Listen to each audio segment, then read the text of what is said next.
introduction, some figures were mentioned about the number of existing members at clubs who never use the facilities. Yeah. Well, what are your thoughts on how club managers, how all of us can get involved to encourage them to come to the facilities?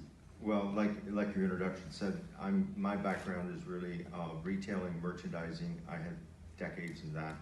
So I'm pretty new at clubs. I'm a year into this about. I'm nowhere like the history of many of you in the room. But as I traveled around the U.S.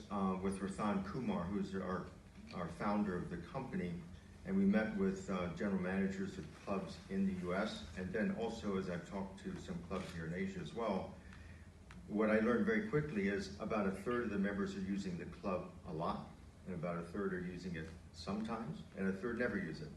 So when you've got 2/3 of your people who are either not using it or using it sometimes, you have to ask the question, why is that, and how do we fix that, or how do we make it better?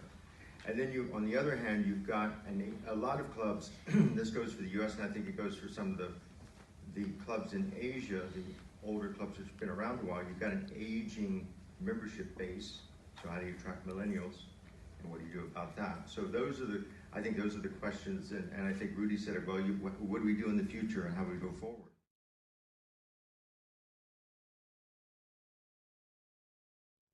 You mentioned millennials. Andrew, as everyone knows, that is critical going forward, and I think everyone trying to understand how best they can embrace and attract them.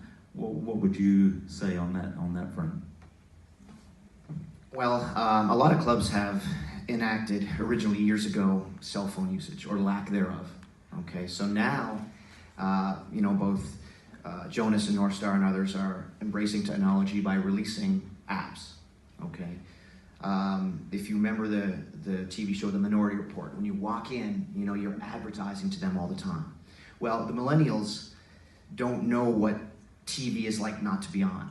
Okay, they don't know life without the internet. They don't know life without all the things we take for granted now. So what we do is try to embrace, for millennials, apps, what was called beacon technology. We're both working on beacons where as you walk into a property, you're known geolocation with regard to where you are, so you can pop up screens that have their favorite drinks or have their bag storage ready, or the valet cars is ready for them. So millennials take these things for granted, so we're working with regard to being on top and on the forefront of technology. It's funny because would you say that the club industry is 10 years behind?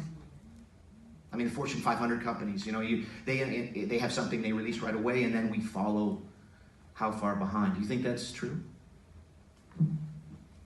Yeah, I mean, for me, it's back to the future. I've got two sons, two sons who fall into that category. But I think it's a very exciting future for clubs and really for that generation. But as I say, back to the future, those guys want exactly what we've wanted. They're no different to I don't know what you want to call me, but 50-year-old. I've got the same wants as my sons.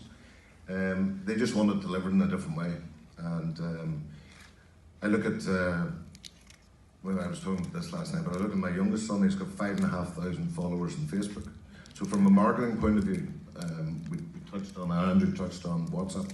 So pictures are worth 1,000 words. And those guys, if they're putting a photograph up, you're getting traction to 5,500 through one member.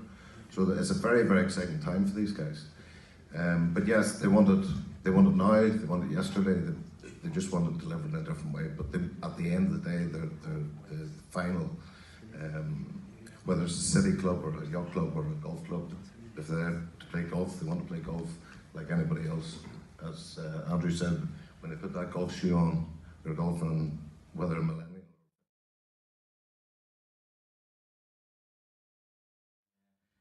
They're providing rooms where people can go and hook up online and do things. Yes, I was with a GM in Los Angeles who's they have a city club, 6-7 floors, and what they've done, because they have about 3,500 members, so they're trying to attract millennials, and actually they have 700 millennials now out of the 3,500.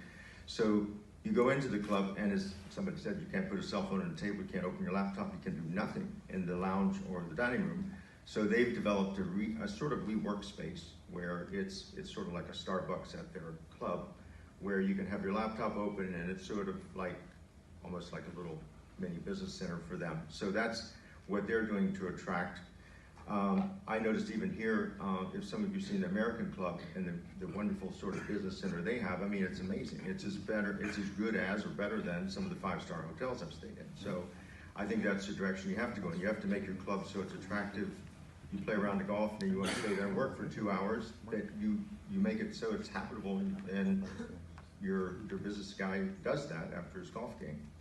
And our company, we have one Club Net, which is our platform, and what we're trying to do, and we're working on experiences, events that we can help support clubs to create experiences for millennials and for other members to make them more engaged with the clubs.